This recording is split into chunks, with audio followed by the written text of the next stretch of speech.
Please listen the medical advice kindly.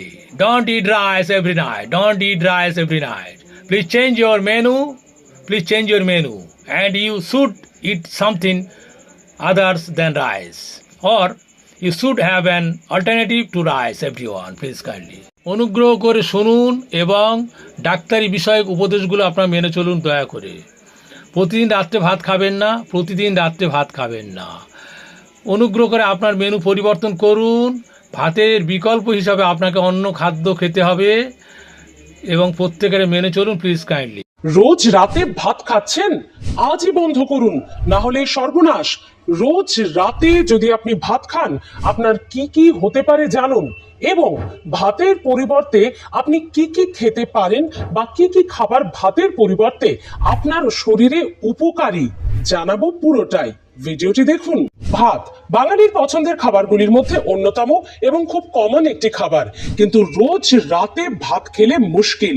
কি কি রোগ হতে পারে অবশ্যই জানাবো। তার মধ্যে প্রথমটি হলো ডায়াবেটিস।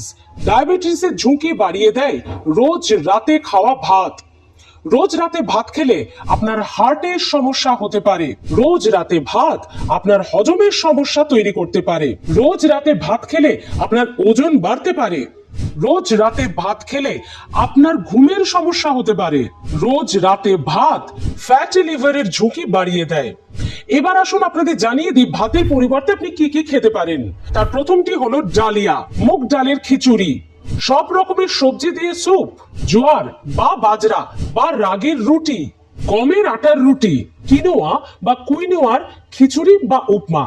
ভাতের পরিবর্তে এই যে এতগুলি খাবার বললাম, আপনারা এক এক দিন এক একটি খাবার খেতে পারেন, যা অপকার তো করবেই না, উল্টে আপনার শরীরে উপকার করবে।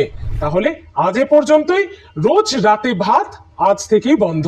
ভালো থাকুন, সুস্থ থাকুন, দেখতে থাকুন হেলথ প্লাস।